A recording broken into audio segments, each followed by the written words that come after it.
음, 오늘 요한복음 13장의 말씀은 이제 예수님께서 마지막 남은 하루 제자들과 보낼 수 있는 얼마 남지 않은 그 시간에 행하셨던 그러한 일이 바로 이제 요한복음 13장 이후로부터 나와 있는 17장까지 나오고 있는 그러한 말씀입니다. 우리 같으면 마지막 하루가 남아 있다면 무엇을 하시겠습니까? 어, 어떠한 사람은 내일 지구에 종말이 온다 할지라도 한 그루의 사과나무를 심겠다라고 이렇게 이야기하였었는데 저는 오늘 13장 1절 말씀서부터가 참 이게 은혜가 되어지는 말씀입니다. 오늘 1절 말씀을 보게 되면 6월절 전이라고 말씀하는데 방금 말씀드린 것과 같이 바로 이제 예수님은 이제 내일이 되게 되면 사람들에게 이제 붙잡혀가지고 오늘 그 밤, 그 밤 이제 새벽이 되게 되면 이제 그 예수님을 붙잡으러 오는 그 사람들이 옵니다. 바로 이제 그날입니다. 그날 예수님은 제자들과 함께 하셨습니다. 사랑하는 사람과 함께 하시는 것이죠.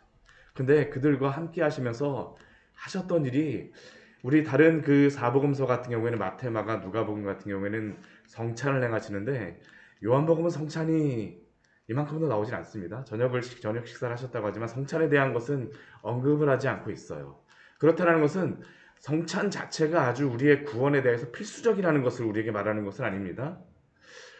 예수님께서 이 제자들과 함께 마지막 날 정말 그들에게 주고자 하셨던 것, 예수님이 그들과 함께 하시고자 하셨던 그러한 것이 무엇일까요?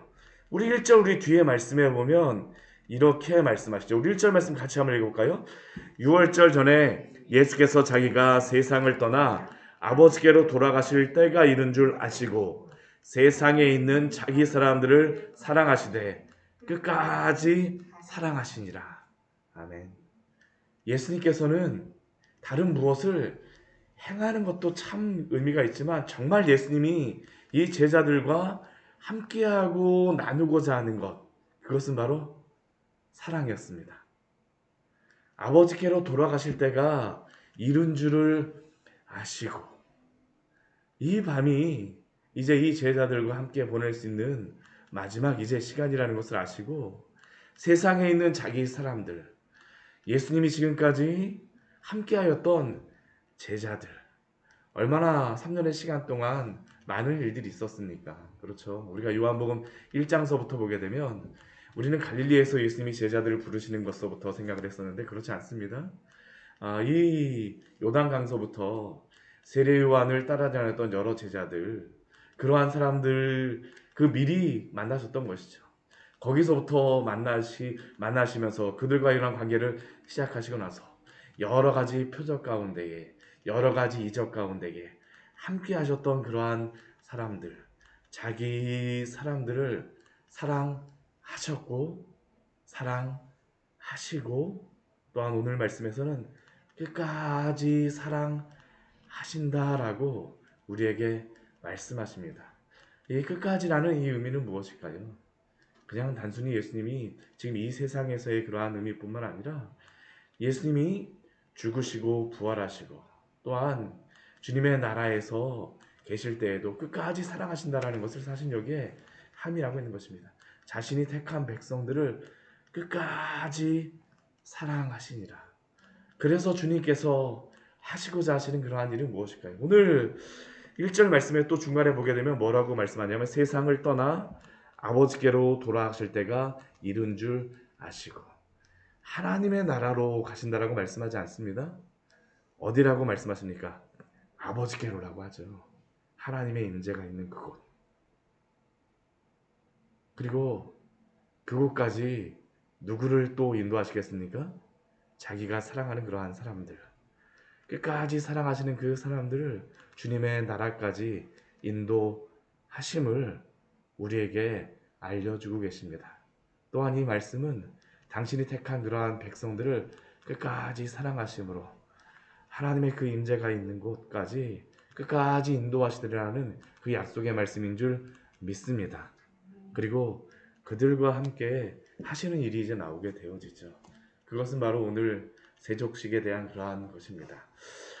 이 자기 사람들과 또 대조되는 그러한 사람이 한 명이 나오고 있어요. 우리 2절 말씀 보게 되면 가룟 유다가 나와죠. 참 얼마나 안타까운지 모르겠습니다. 이 가룟 유다도 예수님과 함께 여태까지 같이 있었는데 예수님을 팔려는 생각 가운데에 있습니다. 그러나 예수님은 그 사람을 지금 당장 쫓겨나지 않으세요. 지금 이 사람들, 이 가룟 유다도 이 자리에 함께하고 있는 것이죠. 그리고 그렇게 함께하고 있는 중에 끝까지 사랑하시는 그러한 중에 예수님께서는 저녁을 드시다가 중간에 이제 갑자기 자리에서 일어나십니다. 그리고 겉옷을 벗으세요. 수건을 허리에 두르시고 대야에 물을 떠서 제자들의 발을 씻기시고 그 두르신 수건으로 발을 닦기 시작하셨습니다.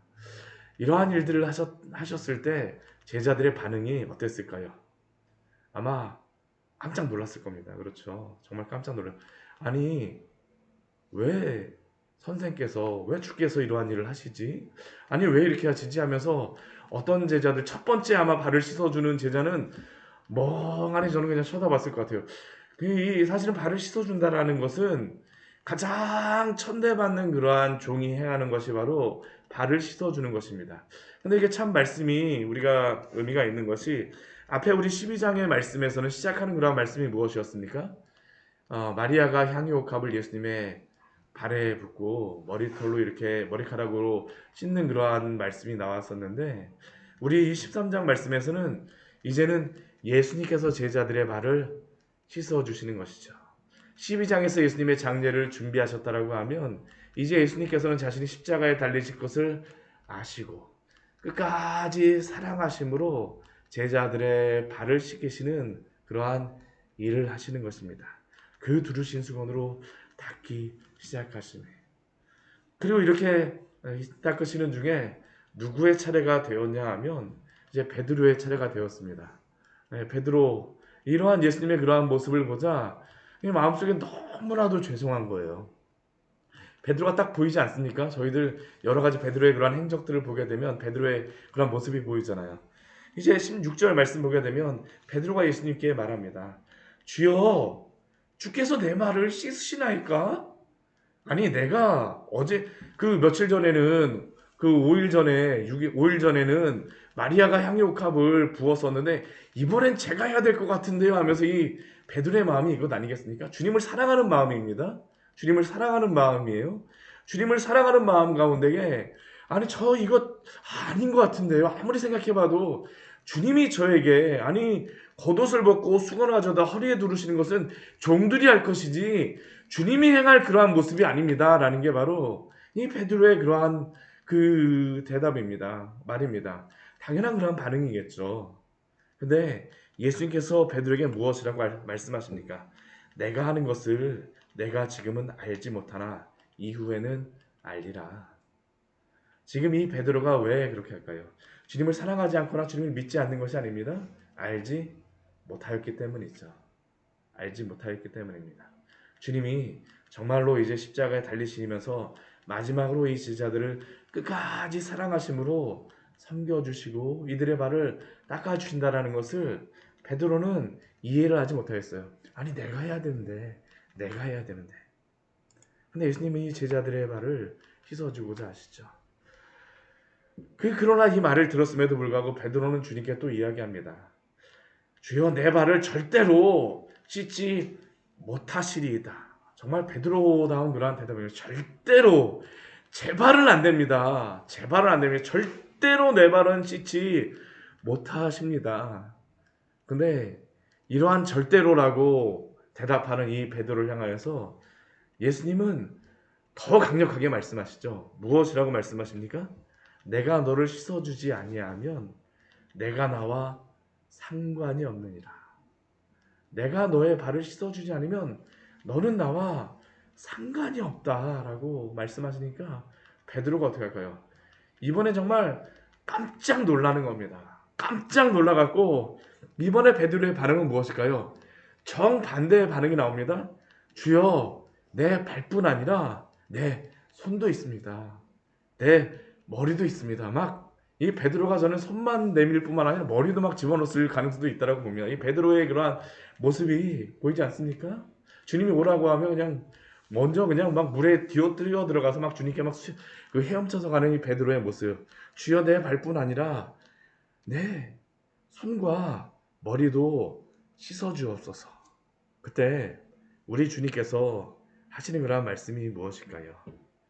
예수께서 이르시되 이미 목욕한 자는 발밖에 씻을 필요가 없느니라 온몸이 깨끗하니라 라고 말씀하십니다.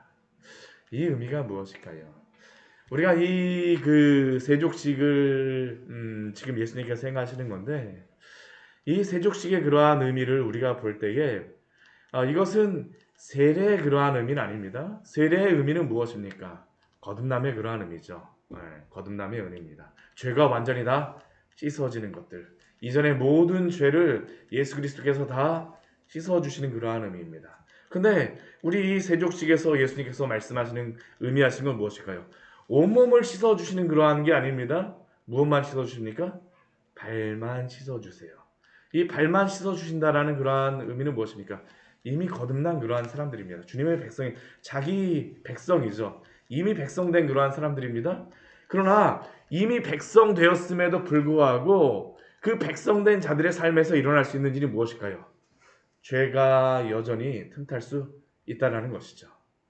내 삶에서 걸어다니고 내 삶에서 행하고 여전히 죄악된 그러한 모습들이 우리의 삶에 있을 수밖에 없습니다. 그러한 제자들의 그러한 모습을 향하여서 예수님께서 무엇을 말씀하세요? 내가 내 발을 씻어주겠다라고 말씀하십니다. 우리가 예수님을 믿었음에도 불구하고 우리가 항상 행해야 될 것이 무엇일까요? 우리의 죄악을 날마다 예수 그리스도 앞에 우리가 가져가야 되는 줄 믿습니다. 우리가 거룩하게 되어진다는 것이 바로 이것이죠. 날마다 우리의 죄를 죽이는 것.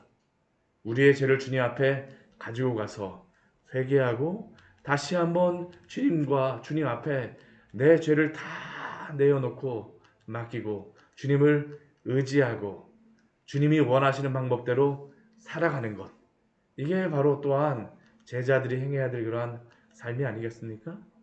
예수님을 믿었다라고 하면서도 예수님을 믿은 백성이라고 하면서도 여전히 죄악 가운데 행하고 여전히 주님과 상관없이 살아간다라고 하면 어찌 주님과 주님의 백성이라고 할 수 있겠습니까?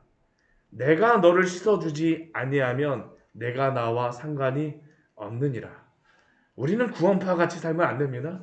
예수님을 믿었기 때문에 거룩한 그러한 삶의 그러한 모습들이 나와야죠. 그리고 우리가 죄악을 행할 때에는 또 다시 십자가 앞에 나아가십시오. 우리 주 예수 그리스도를 의지하면서 살아가는 것이 바로 성도들이 행해야 될 그러한 삶의 모습입니다. 그리고 이 세족식을 하시고 나서 또 예수님께서는 그 뒤에 말씀해 보게 되면 한 가지를 더 말씀하세요. 너희는 깨끗하나 다는 아니라고 말씀하시죠. 다는 아니다. 이 사람이 누구겠습니까? 자기를 팔자가 누구인지 아신다라고 예수님이 말씀하십니다. 바로 가룟 유다를 의미하시는 것이죠. 참 이 말을 가룟 유다가 들었을 때 이것을 알았을까요? 몰랐을까요? 저는 충분히 알 수 있었으리라고 생각을 합니다. 벌써 마귀가 그 가룟 유다에게 들어가서 팔려고 한다라는 그러한 마음이 있었기 때문에 나에게 이것을 말씀하시는구나. 이미 그 예수님을 팔려고 그 대제사장하고는 이미 어느 정도 약속이 되어 있는 상태입니다. 그러면 이 말씀을 예수님이 하셨을 때 가룟 유다는 무엇을 해야 될까요? 회개하며 주 앞에 나와야 되죠. 주님께서 그 발을 씻어주실 때에 나의 발을 씻어주시는구나 라고 하면서 주님 앞에 나와야 되는데 주님이 기회를 주고 계십니다. 자기를 팔자가 누구인지 아심이라. 아심에도 불구하고 주님이 이 가룟 유다에게 다시 한번 회개할 수 있도록 기회를 주시는 것이죠. 그래서 물론 하나님의 그러한 예정이 분명히 있지만 그러나 죄에 대한 그러한 그 형벌은 사람이 범죄함으로 있습니다. 자기의 마음을 패역하게 하고 주님 앞에 회개하지 않는 것이 항상 있음을 오늘 우리에게 분명히 보여주고 계시죠. 그리고 나서 예수님께서는 이 모든 일을 다 하시고 난 이후에 이제 발을 씻으시고 나서 옷을 입으시고 이제 제자들에게 말씀하십니다. 예수님이 발을 씻는 것을 보여주신 그러한 또 의미를 우리에게 말씀하여 주시는 것이죠. 뭐라고 말씀하십니까? 내가 너희에게 행한 것을 너희가 아느니라. 아느냐? 지금까지 너희가 나를 선생이라 또는 주라 하였다. 너희 말이 옳다. 그러하다. 이 선생이라고 하는 것은 예수님을 랍비라고 부르는 것이죠. 주라고 하는 것은 이게 단순히 우리가 주라고 하는 것은 주로서만 받아들이면 안 됩니다. 이게 구약 성경을 보게 되면 지금도 이스라엘 사람들이 히브리어로서 성경을 읽을 때 여호와라고 하는 그러한 하나님의 그러한 거룩한 이름이 나올 때 여호와라고 읽지 않습니다. 아도나이라고 읽습니다. 아도나이하고 이렇게 탁 넘어갑니다. 그 단어가 나오면 반사적으로 아도나이라고 지금도 그 이스라엘 가서 뭐 성경을 읽게 되면 아도나이 로다 읽고 나서 이렇게 항상 넘어가요. 예. 아도나이 주라 하였으니 이것은 결국 하나님이심을 고백하는 것입니다. 너희가 나를 선생이요 주라 하였으니 너희 말이 옳다. 내가 바로 하나님의 아들이요 또한 선생이다.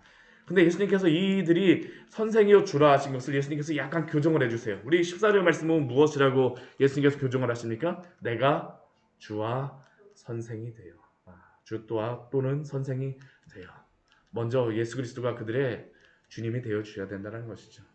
또한 예수님이 그들에게 선생이 되어 주셔야 된다는 겁니다. 예수님이 주와 선생이 되어 너희의 발을 씻겼으니 이제는 무엇을 말씀하십니까?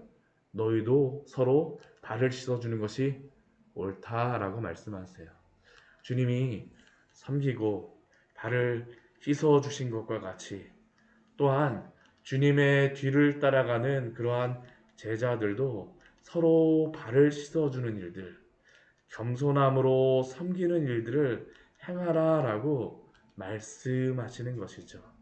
그리고 이러한 본을 우리에게 보였다라고 말씀하십니다. 결국 그러니까 교회에서는 이 직책이 높아지고 어떠한 위치에 있다고 해서 정말로 이 높아지는 그러한 자리가 아닙니다. 주님께서는 무엇을 보여주셨습니까? 서로 발을 씻어주라라고 말씀하여 주시죠. 섬기는 자가 큰 자라라는 것을 우리에게 분명히 말씀하십니다. 16절 말씀에서는 주님께서 아주 준엄하게 말씀하시죠. 진실로 진실로 진실로 진실로. 그 다음 무엇이라고 말씀하세요? 종이 주인보다 크지 못하고 보냄을 받은 자가 보낸 자보다 크지 못하다라고 말씀하십니다. 이것은 누구도 교회 안에서는 예수님보다 클 수 없다는 것을 우리에게 말씀하는 겁니다. 예수님이 발을 씻기시고 섬기셨는데 예수님보다 더 크고자 하는 자가 교회에 있으면 될까요? 안 될까요? 되지 않다라는 것입니다. 섬기는 자로 우리에게 또한 있으라라고 말씀하시죠. 근데 교회는 본질적으로 무엇을 가지고 섬겨야 되겠습니까? 말씀을 가지고 섬기는 것입니다. 우리가 이 회개에 대한 말씀을 아까 잠깐 말씀드렸지만 결국 이 죄에 대하여서 이 씻어낼 때에는 말씀을 전하는 것이죠. 그리고 그 말씀을 전하는데 성령님께서 어떻게 하실까요? 우리의 마음을 겸손케 하시고 주 앞에 붙잡아 오심으로 말미암아 우리의 죄를 회개하며 주님의 백성으로 오늘도 진실하게 만들어 가시는 줄 믿습니다. 그 은혜 가운데에 우리에게 살아가라고 예수님께서 말씀하세요. 이것을 알고 행하면 복이 있으리라. 우리 주 예수님이 행하셨던 이 말씀을 아셨으니 겸손하게 살아가십시오. 또한 말씀 앞에 겸손하게 회개하며 또한 그 말씀 붙들고 살아가시기를 축원합니다. 이러한 사람이 바로 복 있는 자입니다. 너희가 이것을 알고 행하면 복이 있으리라. 같이 기도하도록 하겠습니다. 하나님 아버지, 오늘 말씀을